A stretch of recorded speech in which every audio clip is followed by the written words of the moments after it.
Hello, and welcome. George Orwell said that humanity has now sunk to a depth at which for a statement of the obvious is the first duty of intelligent men. Well, that's where we're at. And the statement of obvious truths, or the statement of just bare-bones logic, it's often received by others in the same way as if you just took a dump on their front porch. You see it in their body language, their head, it just slowly tilts back. Their nasal folds just curl up in obvious disgust. Either that or they just give you the stunned mullet look, just with a few nods of the head and, oh, right, yeah, okay. People today, they've been sucked into the vortex of their little social media bubbles, just getting the same worldview just parroted back at them through repeat marketing and recommendations in their watch list. So their worldview, it just goes unchallenged. And when that worldview is challenged, they don't know how to handle it. Especially when the other person is being civil and talking in a logical, coherent manner. So they don't have the language to engage. It's all emotional. It's just Trump is bad, men are evil, patriarchy, women are victims. Now change your fucking channel. I was talking to this woman the other night. It was a get-together for a community group, and she's American, and she starts right in on Trump, right off the bat. And she comes out of nowhere. She doesn't bother to introduce herself or even take a moment to take in the context of the discussion. She just goes all in on her own frequency. So I lean into her and I look deep into her eyes. And she stops and she asks me, she says, "What are you looking at?" I say, "I'm just checking to see if there's a person in there." Well, later on I dared her to go 30 seconds without mentioning politics. She couldn't do it. Yeah, I mean, she warmed up by the end of the night. She relaxed a little bit. And I brought that to her attention. I said, it looks like the weight of the world just left your shoulders. And I told her that she looks like a completely different person. And I asked her, I said, what would happen if you tuned out for a bit, if you just stopped with social media, just for a while? And she said, just like that, she said, "I'd die." I said, there's probably a slight exaggeration. But she said her whole life was on there. It's how I communicate.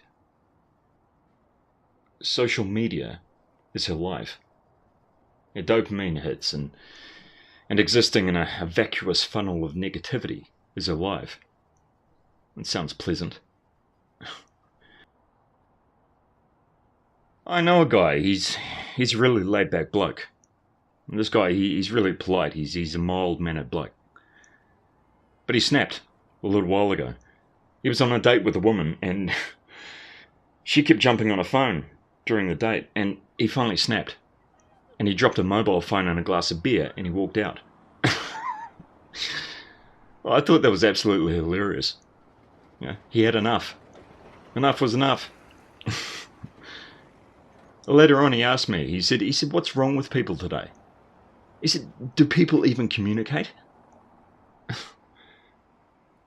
A lot of men today, they're expressing the same thoughts. They'll say, "Why can't men even talk to women today? The women treat you like a criminal if you talk to them. Why do women have such shit attitudes today? I didn't do anything to them. What's the problem?"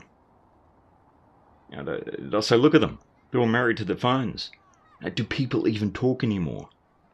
And so on, So there is an increasing sense of frustration and alienation that men are experiencing currently.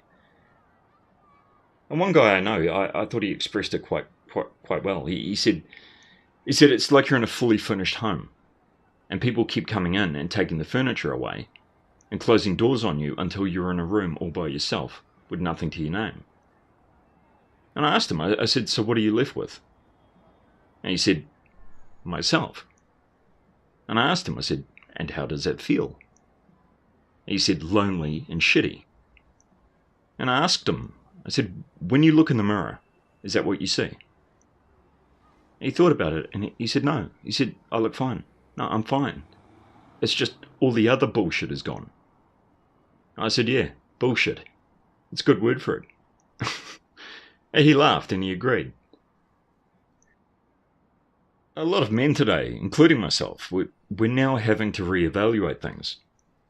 And the common perception out there is that men have lost their power, lost their authority, or that patriarchy has crumbled, so now men have to rethink things. But that was never my experience. I didn't really have any male role models until, a lot later on in life. I just had a few coaches and a few other men here and there who essentially stopped me from going off the tracks. But, all my teachers were female. I went into a female-dominated field that I'm now out of, thank God, but that belief that my generation grew up under some old-fashioned patriarchal structure, it's not accurate. So it's not a rethinking of traditional gender or masculine roles. Those stereotypes are always designed to be self-limiting, and male disposability was always at the core of it. I never bought into it. I never aspired to assume those so-called masculine roles. As a kid, I saw fatherhood as a joke. I thought it was the most cringe thing a man could aspire to.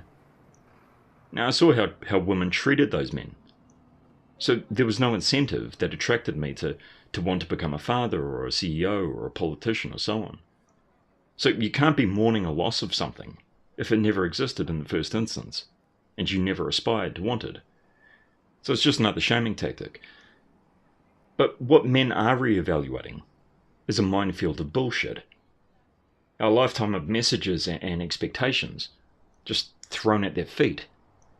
And they're all outdated. They have no benefit for men. And they're inherently damaging to men mentally, financially, and physically. And the risks and the negatives, they're there in plain sight. Now, for a lot of men who are aware, there's no mystery there. But still, men often find themselves just being manipulated without knowing it. They get locked in. They get stuck. There was a guy who wrote a book from his hospital bed. It was Jean-Dominique Babouy. I'm probably butchering the pronunciation, but the book was called The Diving Bell and the Butterfly. He was a fashion editor, I think for Vogue or Elle magazine in France. But he was living the high life in a very materialistic world. But he got hit with a stroke, and every part of his body became immobile, except for one of his eyelids. He couldn't move. He couldn't speak. He had locked-in syndrome. And the speech therapist who worked with him, she discovered he could blink, so she brought out something that was like a letterboard. And she would stop at a letter whenever he would blink. So he decided one day he would write a book. And he did. With one eyelid. In the book, he described how he'd go on journeys. He'd go on journeys in his thoughts to far-off destinations. How he would ruminate on past relationships and experiences. And in that bed, in that locked-in state, he finally stopped to take a breath.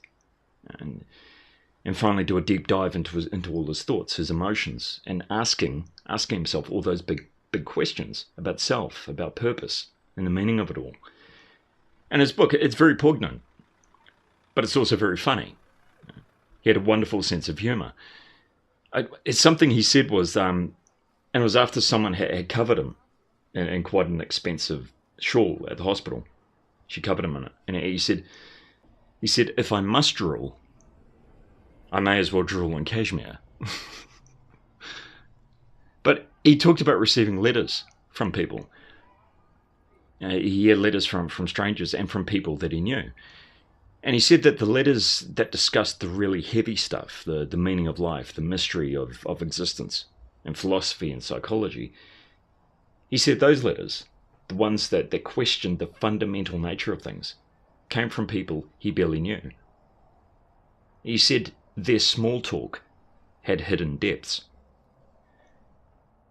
And he asked himself, had he been blind and deaf to that?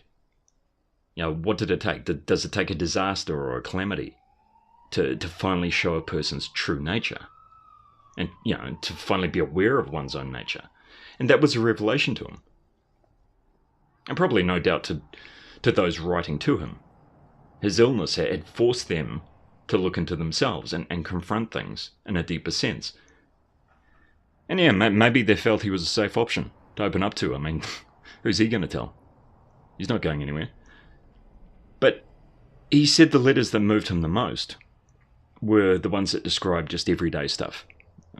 Small moments of happiness, just laughter, the taste of a certain food, a sunset, and so on.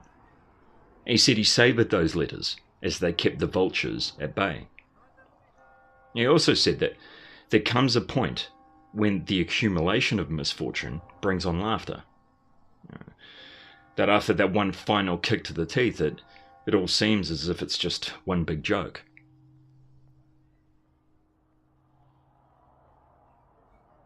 But don't watch the movie version of the book. His bitch ex-wife hijacked the film. Because she wasn't by his side at all in the hospital. She portrayed it that way in the movie, but she wasn't there for him. She was vindictive, and she was jealous of his new relationship. What's interesting is his girlfriend, his current girlfriend at the time, she seemed to sense something was wrong with him prior to his stroke, because she'd brought him to Lourdes in France. I found that interesting, because he didn't appear to have any health issues prior to that. And people travel there. They travel there in the hopes of being cured by the Virgin Mary. And when he was there, he talked about feeling a sense of guilt and comparing his high-flying life to those who were suffering physically. He described it as probably the first moment he was confronted with his own mortality, and the first time he really engaged in some real self-examination. And he eventually came to a place of just a complete relinquishing of guilt and just total acceptance. And he arrived at the destination that the people just spend their entire lives just fighting with every breath and thought they have to get away from. I realized very early on that when you asked for something, people's first response would always be no. I just saw it as a game when I was a kid. I just asked a different way until I got my way. And that's just the way I framed it in my mind. That this was what I had to do in order to get something done. I had to play this game, and that's how I viewed it, as a game.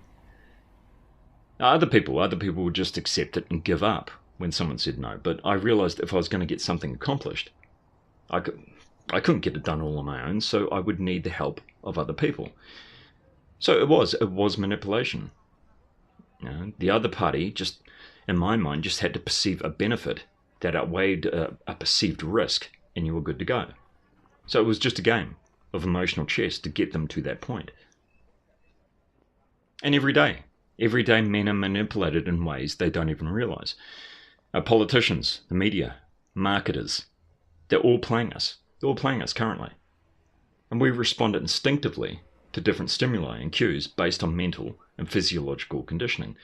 And most people, they're locked in to a certain mode of thinking. And they tend to trust their perception of reality, even though they grossly overgeneralize and oversimplify things. And their perceptions, their thoughts, they're loaded with bias. And most of it is completely irrational. And most of it just comes from an emotional, instinctive level, rather than a logical one. But politicians and the media and so on, they understand this. But moreover, they understand people process information in specific ways. And that's how they get you. You may be seeing familiar patterns in the media. The same fear-based news stories, violence, death, rape, a pernicious evil virus, evil men around every street corner. And it's all around you, apparently. They'll feed you your boogeyman. They'll feed you your confirmation bias. And if there is no boogeyman, they'll create one. All that matters is that there is a boogeyman, to keep you in fear, to keep you uncertain, so they can manipulate you. And we all take shortcuts in our brain, the path of least resistance. Now, all Trump supporters are evil, violent racists. Oh, are they? Are they really? All men are potential rapists, if only given the opportunity. Oh, is that right? Is that so? We colour other people. We colour people with broad brushes, just to solidify our own worldview. But it makes a person with that mentality an easy target to manipulate. You just need to feed them what they want to hear. And people, they'll typically anchor themselves to the first initial piece of information they receive before making a decision. Like, let's say you're going to buy a car. Right, salesman goes high, you go low, but only the salesman knows where the margin is and where cut-off is in terms of profit. He cuts a price, you feel you're getting a deal, but he knows where the line is. And same thing, it happened with the lockdowns and the virus. People clung on to the first bit of information they received. They didn't look any deeper into the validity of the testing and so on. They just blindly accepted what they were told. And even now, the media lists cases as opposed to confirmed deaths.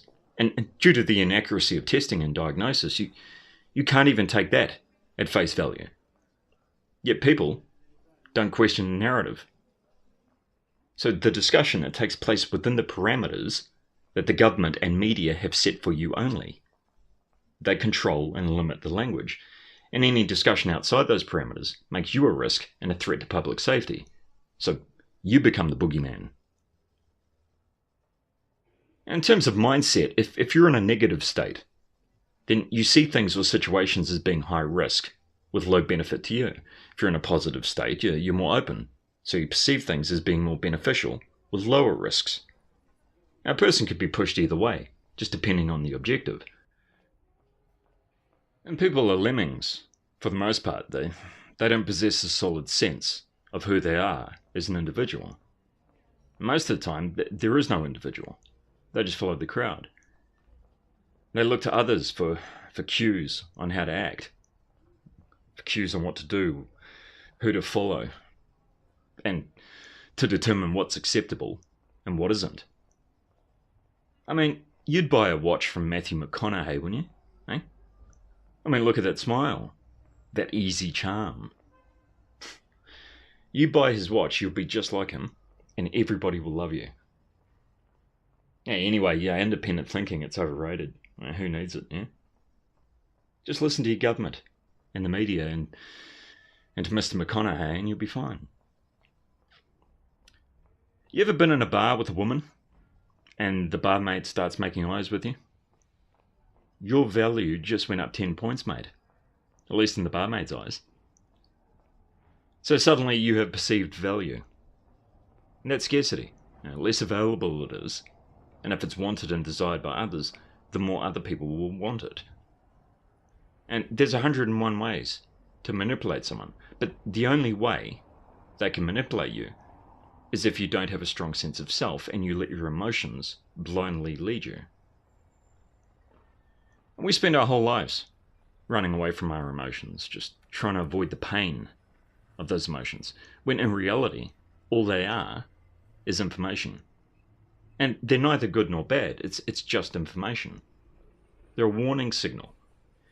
They're telling you that something's up and there's something you need to address. And that's the stuff behind the emotion, the thing that's driving it.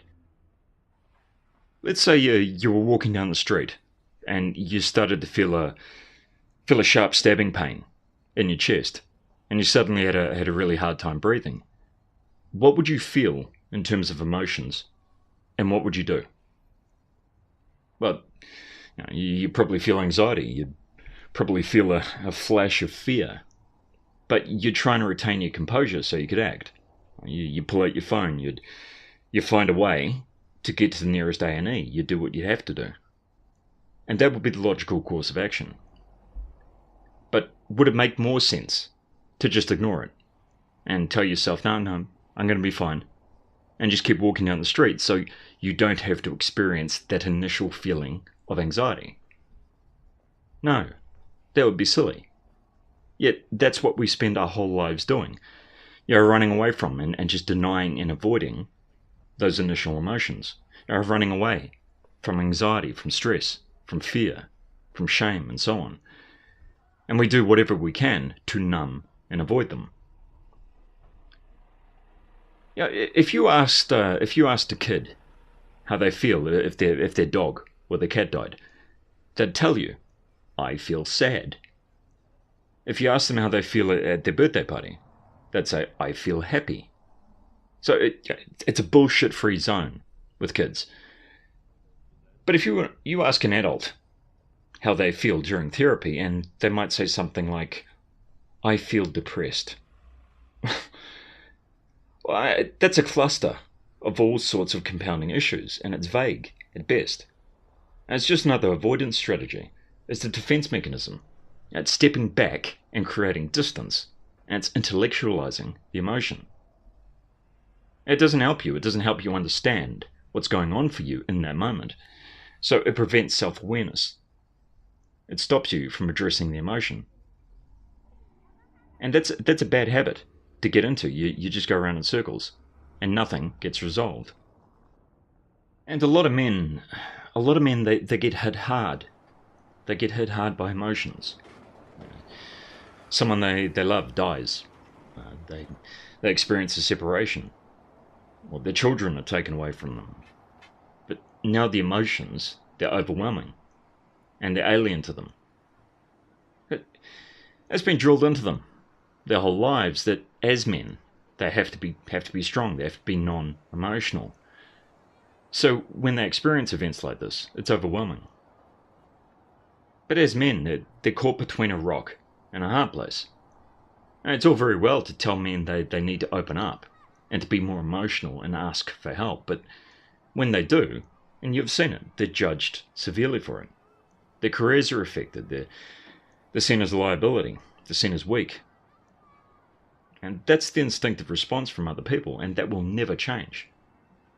No matter how much blame we put back on men, or how much we paint them as the authors of their own fate, a man is putting a big question mark over himself when he does reach out. And people, they're not receptive to male pain. And acceptance is difficult, especially accepting that there are some things within your control and some things that aren't. And it's a blow to the ego. But, I'm sorry, but you can't control emotions. Not directly. When you spend all your energy and your time trying to control and avoid emotion, it only increases the pain. Because, just think what else you could do with all that time and energy. You could create good habits instead of bad ones. You could identify what you can change. You can change your habits. You can change the people you hang out with. If you're in a toxic workplace, you can go somewhere else. Look at options. You can change what you eat. You can change what you watch, what you ingest, what you focus your time on, and so on. And that change, it can only come about when you refocus that energy into what you can change, into what you do have control over. Now, I, the judge of this court, declare you guilty. Guilty of feeling the emotion of shame. I sentence you to an indefinite term of compounding emotions and endless self-criticism. Sounds silly, doesn't it? You can't be charged with the crime of feeling emotion. Yet we treat it like a crime. We sentence ourselves. But that's what happens. The initial emotion you feel, you judge yourself for feeling it. You might initially feel shame over an action that just occurred years ago. And then you feel anger at not having addressed that issue, not having addressed it at the time. And then you feel anxiety because it's affecting your ability to perform at work. And then you feel guilt for how it's affecting your relationship at home. And then shame for self-medicating to deal with the anxiety. And so it goes. But the only way to stop this cycle is to stop with the judgment. And the way to stop with the judgment is to address the underlying issue. What caused the initial pain in the first instance. And again, all it is information. It's your body and your brain telling you something. So it makes no sense to judge yourself on that basis. Like if you were a medieval king and the messenger came running in yelling, "King, king, there's 1,000 soldiers on the horizon. They're coming to get us." It wouldn't make much sense to just stab the messenger and just ignore what he said, would it? And the issue, it isn't going away simply because we pretend it doesn't exist. In life can be pretty monotonous, If you look at training, physical training, for whatever sport, training sucks. If you're running steps or you're hitting the bag or whatever form of training you do, it's boring. Now, getting in the ring is exciting, or getting out on the pitch for a game, that's competitive. But it's the same principle. If you're learning something new, if you're learning a new craft or a skill or whatever it is, a lot of it is going to be mind-numbingly boring. But you go through with it because you have an end goal. You're working towards something. So you endure the pain and self-sacrifice to get to that point. And to get through it, you need to have your mind right. Wax on, wax off, grasshopper. And then the task itself takes on meaning. But it's about getting the mind right. It's about accepting and working through emotion, but not reacting based on emotion or letting emotions just blindly lead you, which is what most people do today. Just follow your heart. No, don't. Think, then act. And then act according to your own established set of personal principles and ethics. Your emotions, they only give you a heads up on what you need to address. They're not a guide. They're not a life coach. But we allow emotions and instincts to lead us. There's no real ethics or principles there, or even any rhyme or reason. Why did you get into this career? Or why did you choose this path or this action? I felt like it. I felt it was my calling. Could you be a bit more specific? Or maybe they do enjoy it. But for the sake of personal clarity, at least understand for your own edification what motivates you. Otherwise, you're like a tree, flailing in the wind, without principles and ethics. You're opening yourself up to manipulation. And people today, they can't relate to themselves, let alone relate to other people anymore. I was reading about Calhoun's Mouse Utopia experiment, and yeah, there's discernible differences, of course, between mice and humans, obviously, and there's issues with the study, but it touched on some important points, or touched on some important ramifications, I guess. Certain life skills, they need to be acquired from a young age, or developed in order for a male to be able to integrate and engage with other people. And if those skills, if they're not developed, that male, he won't find a place in that society. He won't reproduce. He won't become a productive member of that society. And if the incentive isn't there, he's going to withdraw. If the environment is too harsh, this is going to be the natural outcome. And some will act out. Some will withdraw and suffer physically. And others will opt out and just focus on themselves. But whatever the case, they won't be able to relate. So there's going to be an empathy gap. And there's going to be a lot of alienation. There's going to be a lot of resentment and instability. And it's going to lead to a lack of productivity and a myriad of other negative impacts. It doesn't take a genius to see that we're heading in that direction. And in many ways, we're already there. And young men are suffering. Now, all of this leads to bad places. And we are being manipulated. And we are heavily influenced to view things and to react to things in a certain way. And everything, you notice it in every conversation you have with people. Everything is now external. It's all about the things around us. So we've stopped looking inwards. So we're off balance. Where if we took the time to refocus and look inwards, things would start to make a lot more sense. And that anxiety and that uncertainty would become a distant second. Because being grounded and realizing your own autonomy, even just in your own thoughts, it's empowering. But if you're reactive and blindly running off emotions, then you're an easy target for manipulation. It was like what Marcus Aurelius said. He said, be like the cliff against which the waves break, but it stands firm and tames the fury of the waves around it.